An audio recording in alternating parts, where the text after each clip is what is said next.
Tiempos Nuevos, Ministerios Cristianos. Y quiero nombrar 3 características que un discípulo tiene y que ellos lo tienen. Y que pienso que si yo también me considero como discípulo, es necesario que estas 3 características puedan resaltar sobre nuestras vidas. Y la primera es que un discípulo, y especialmente hablando de ellos, no eran gente emocionalista. Los discípulos y cada uno de nosotros, los que creemos seguir a Jesús, esto no es una emoción. No es una sensación de que yo vine un fin de semana de un retiro con Dios y después de esto me olvido de Dios. O no es solamente haber asistido a un lindo sermón, haber pasado al frente, haber hecho la aceptación de lo que es la oración para una reconciliación con Jesús y después de eso terminó.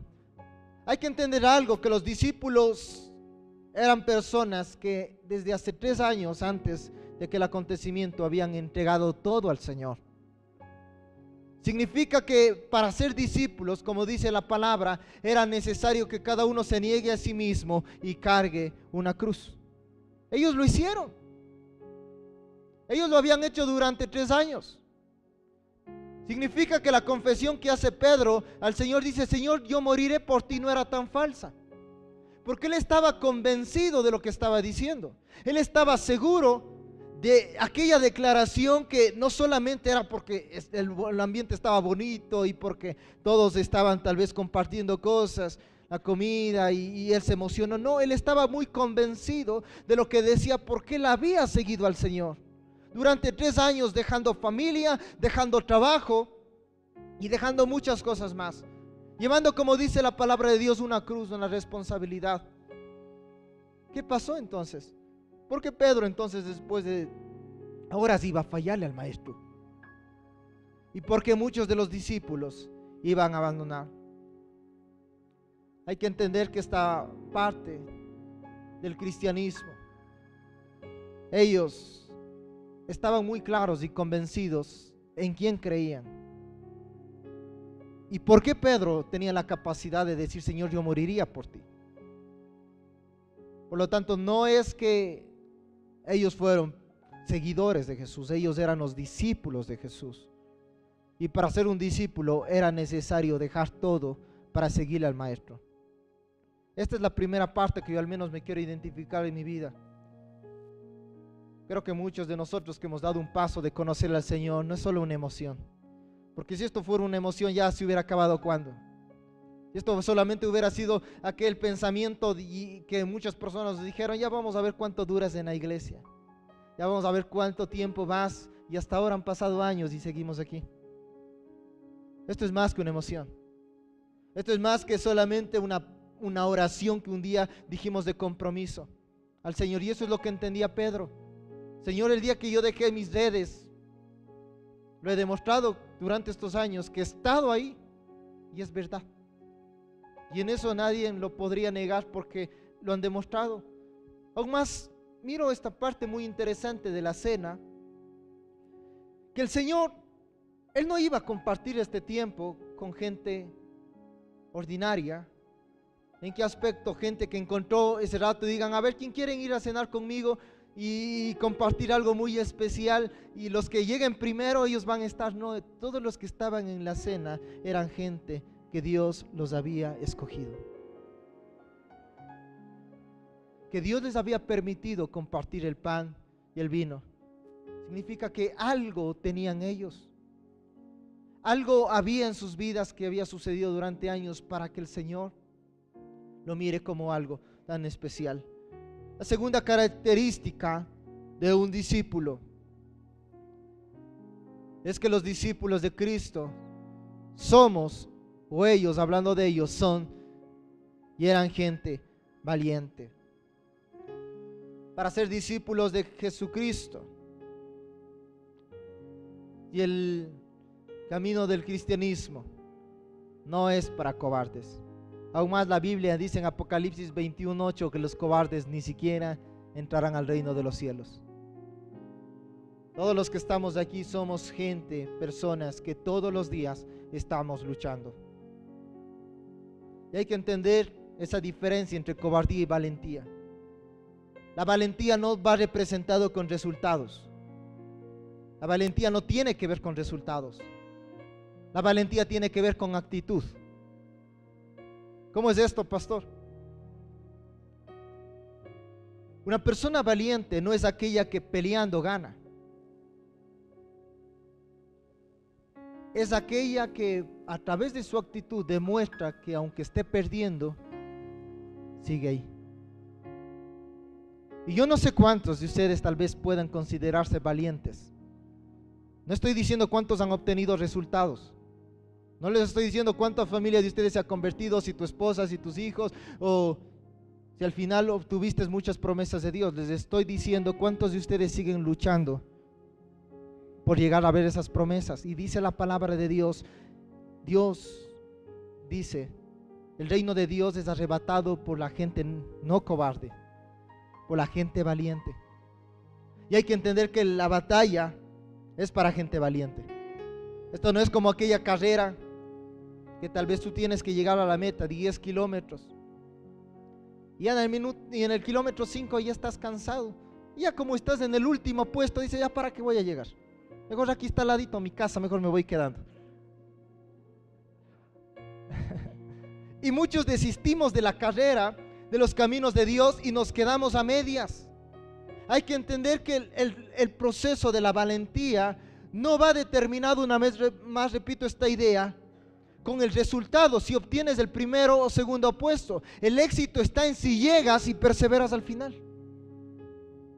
Una persona que se considera valiente en aquellos hombres de guerra, no eran aquellos que literalmente obtenían la ganancia, sino aquellos que resistieron y murieron en el campo de batalla. Y a ellos se les considera como héroes.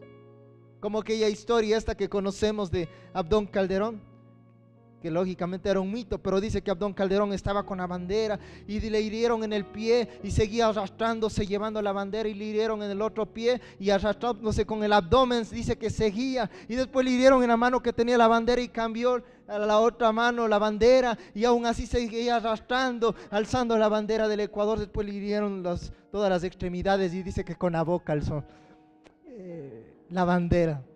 Bueno, no voy a decir, tampoco meterme en una polémica si sería así o no, pero suena muy bonito. Pero esta parte interesante de mirar historias de héroes, a veces de guerra, es la parte de que no retrocedieron, no que obtuvieron la victoria. Cuando alguien es renombrado como una persona de honor, es por la misma parte de la resistencia. Es por la parte de lo que uno demuestra con su actitud, que no huyó, sino continuó. Quiero decirles que la iglesia no es un ambiente de gente perfecta. Este lugar es una casa de personas que reconocen sus debilidades, pero que siguen luchando para cada día ser mejores y que necesitan de un Dios.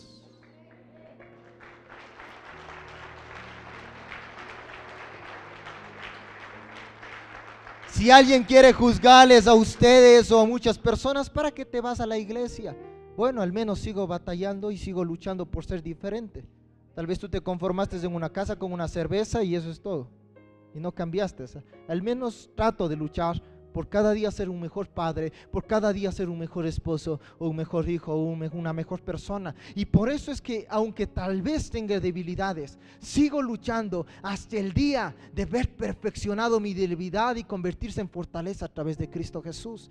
Y eso es lo que yo quiero que entendamos, la parte de un discípulo. Pedro no era perfecto, pero lo que sí les puedo decir es que era valiente. Aún más me paso un poquito a la escena de más adelante. Ya acaba la cena, Jesús va al Getsemaní y dice que vinieron Jesús a buscarle para arrestarle.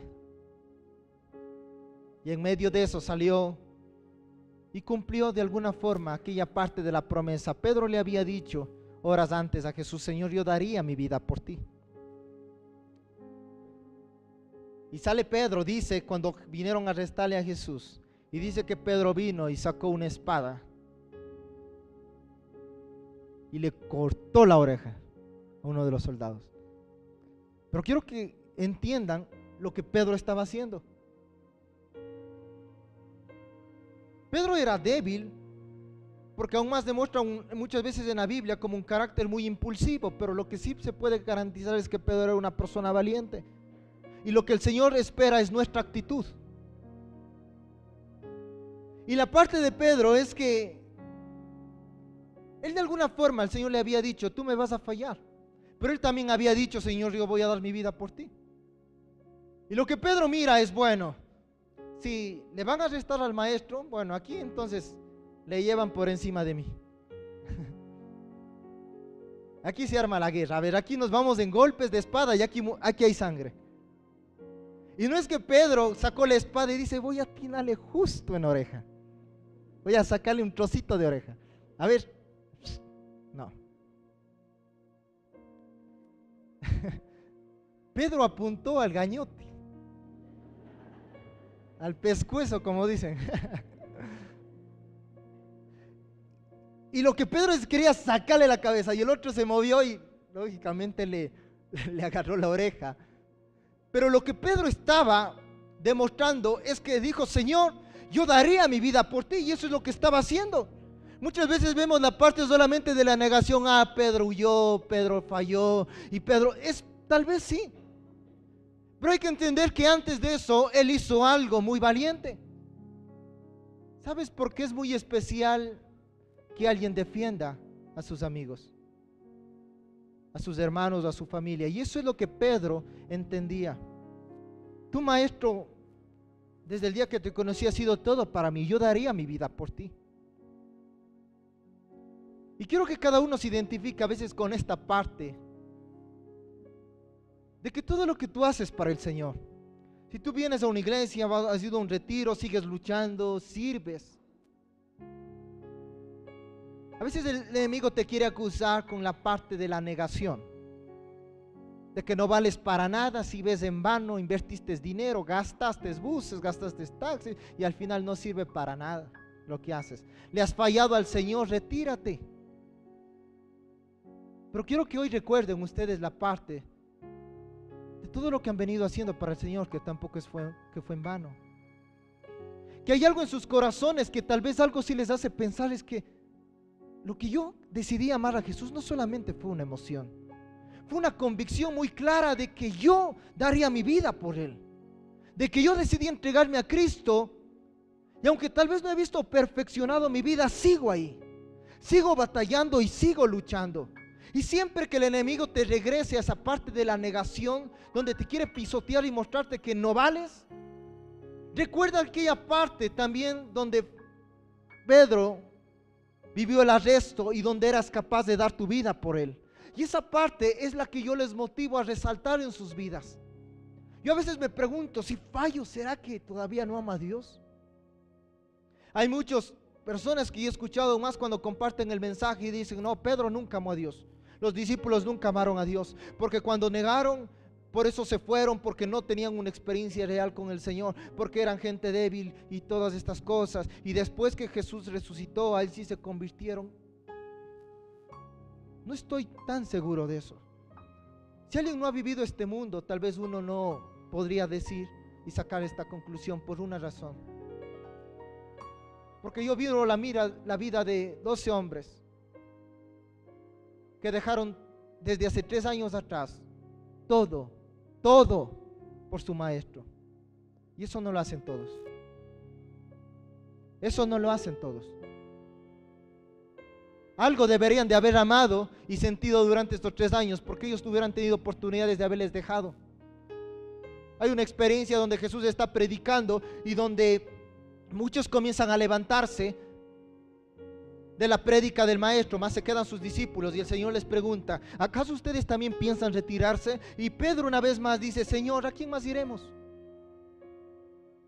Tal vez hubo circunstancias en los 3 años para ellos retirarse, pero no lo hicieron. Pero porque ellos estaban convencidos de lo que creían. Y por eso Pedro estaba muy firme de que él sí podría dar la vida por Jesús. Y aún más lo demostró en el día del arresto. Y por eso quiero que tú mires tu vida. El día que Jesús te llamó, el día que tú dejaste las redes y decidiste amar a Jesús, no solamente fue una emoción, fue una convicción clara que tal vez durante meses o años has durado. Y si te equivocaste, no significa que fue en vano. Porque todos los 3, 4, 5, 10 años o los meses que Dios conquistó tu vida fueron las experiencias más hermosas que tal vez viviste. Y no dejes que por un día de pecado lo botes todo, cuando todavía hay un futuro próspero que Dios tiene preparado en tu vida.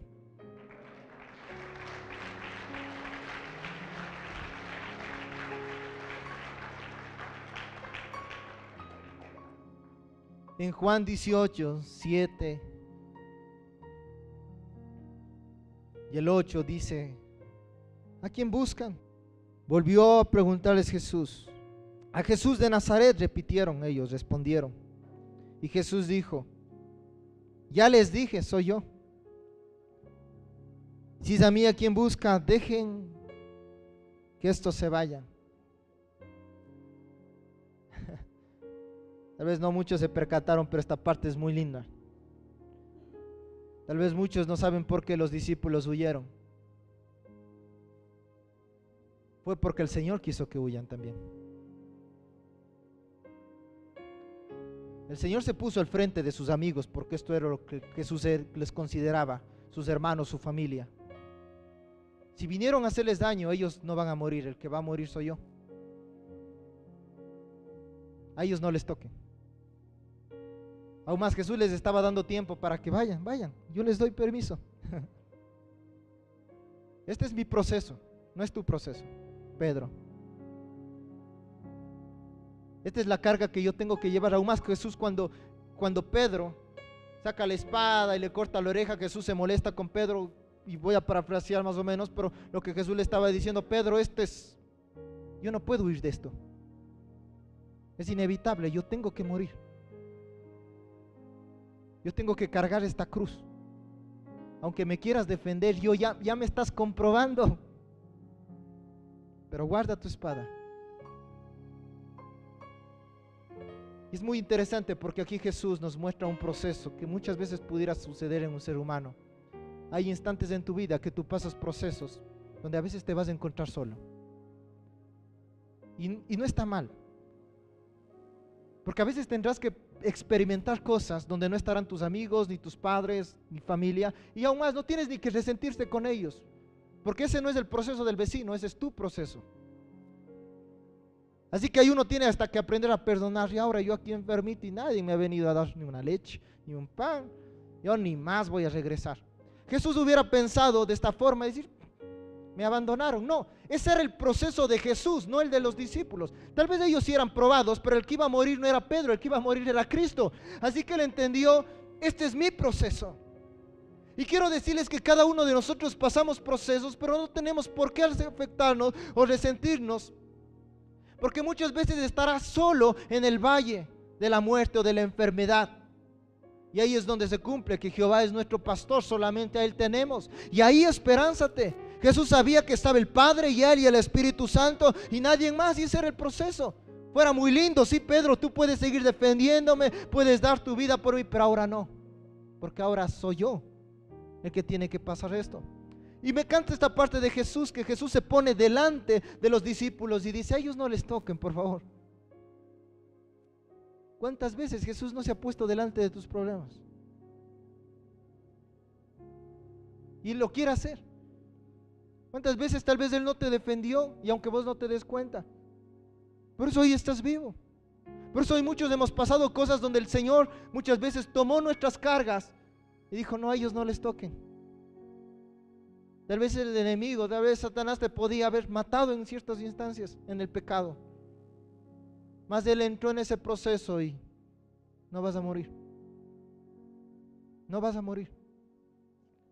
Y esta es la parte de la amistad de Cristo sobre cada uno de nosotros, su fidelidad, su misericordia y todo lo que Él ha hecho en nuestras vidas. El amor de Él siempre fue hacia sus discípulos, hacia, sí, toda la humanidad, pero estoy en esta instancia enfocando hacia los discípulos. Él les amó. Él le amó a Pedro sabiendo que Pedro le iba a fallar. Él les amó a esos 12, aún más a Judas, sabiendo que le iba a fallar. Y por eso es que el amor de Cristo es sobre todas las cosas. Sabiendo lo que iba a pasar, porque Jesús hubiera visto la escena, no, pues estos me van a abandonar. Denles duro también a ellos.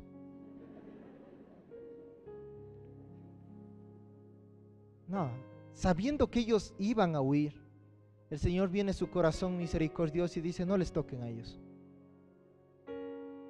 El Señor seguirá haciendo favor en tu vida, aunque tú muchas veces no correspondas a Él. Y la razón es porque Él te ama y Él te escogió.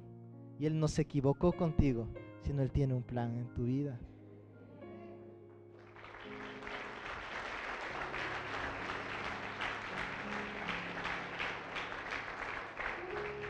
Y en Juan 21, el libro de Juan, el Evangelio, nos muestra que Jesús regresó. Jesús les prometió en la última cena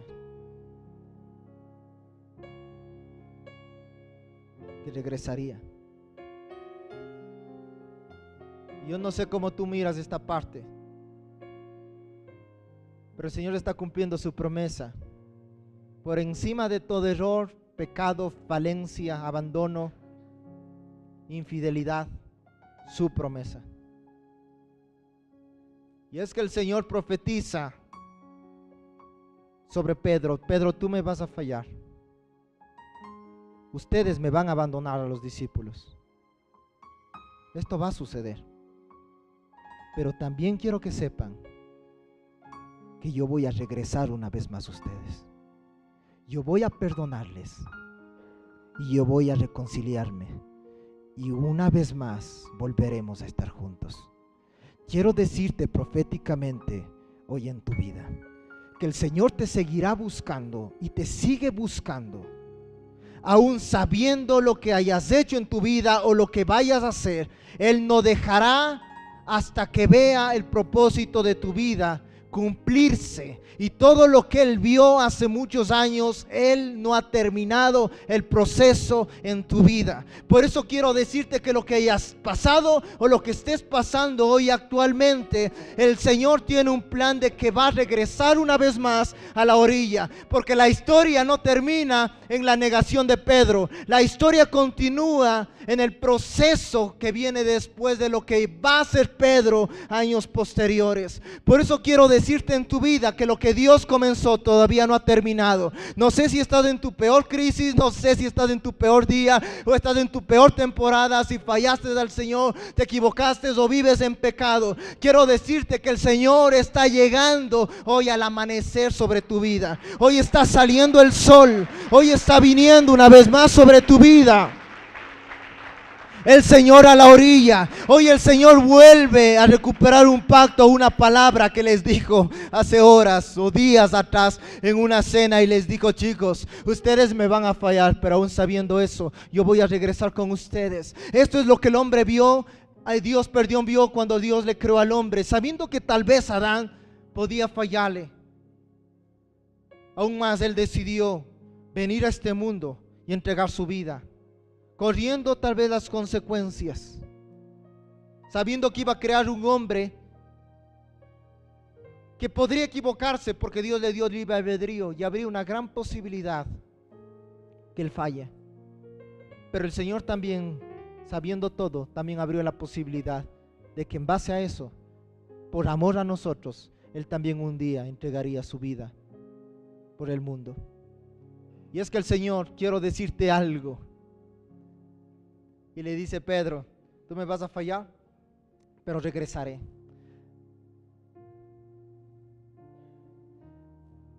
El Señor te dice, tal vez, y hay una gran probabilidad que podrías equivocarte, pero Él ve la parte final.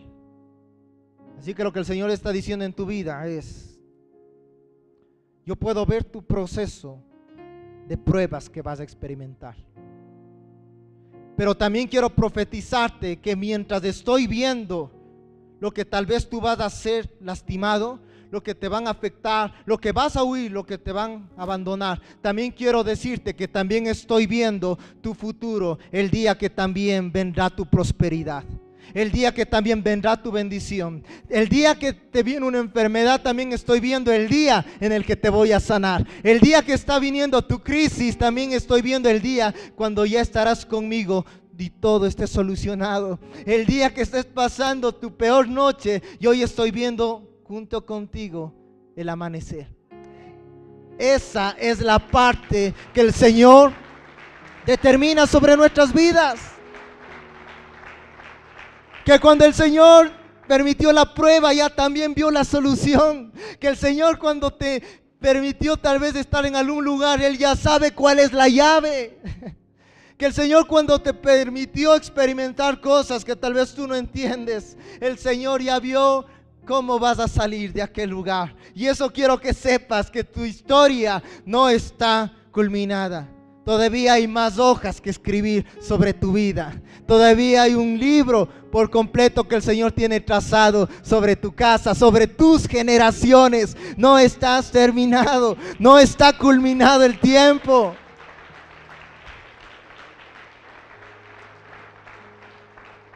Increíble. Y el Señor regresa donde los discípulos. Y esta es la parte que conmueve, porque ellos no se merecían que el Señor les busque. Porque uno busca, el que falla tiene que buscar para pedir perdón, mas no la víctima ir a pedirles perdón. Jesús no les abandonó a ellos. Ellos abandonaron a Jesús. ¿Y quién fue a buscarles? Jesús. Hasta este es un principio del perdón. Hay muchas veces que tal vez tú no fuiste la persona causante, pero ese paso de fe de buscar a alguien es lo que te dará la victoria. No es fácil. Tal vez tú no fuiste el afectado, pero quiero decirte que ese paso determinará tu actitud. ¿Quién eres tú? Y es lo que Jesús hizo. Jesús fue en busca de aquellos que le abandonaron, de aquellos que le fueron infiel, y aún más sigue estando ahí su fidelidad permanente. Dice que cuando Pedro escuchó que el Señor estaba ahí, los discípulos reconocieron. Dice que Pedro se lanzó al mar y comenzó a nadar, a reconciliarse una vez más con el Señor. Y la tercera característica de un discípulo y de los discípulos es que amaban al Maestro y estaban convencidos de que iban a morir por la causa, y Jesús era la causa.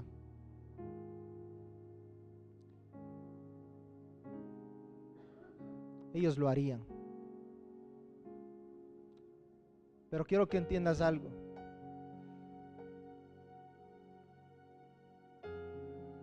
Tú no puedes dar algo que no recibiste. Ellos habían prometido dar su vida por el Maestro, mas no tenían la capacidad ni la fuerza, porque ellos nunca habían visto esto en sus vidas.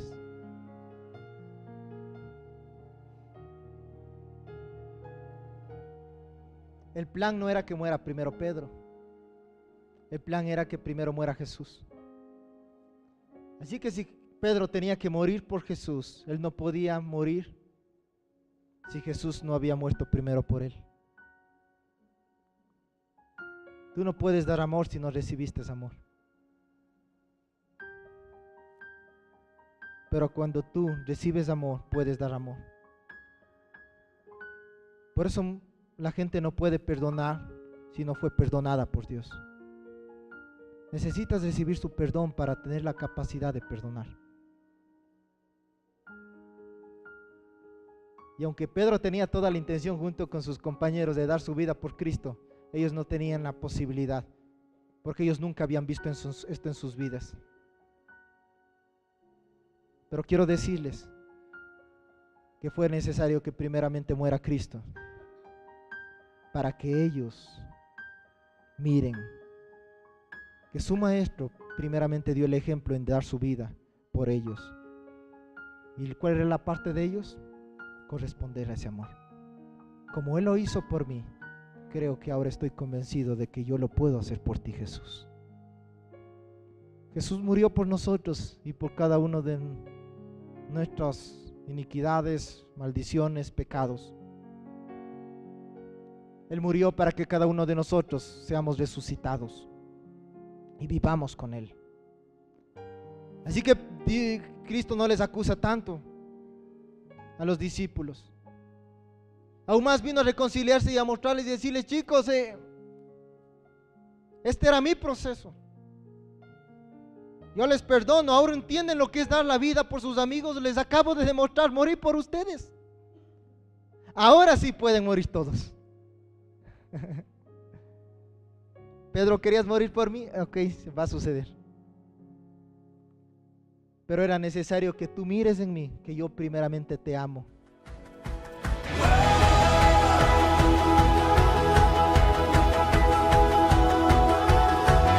Tiempos Nuevos, Ministerios Cristianos.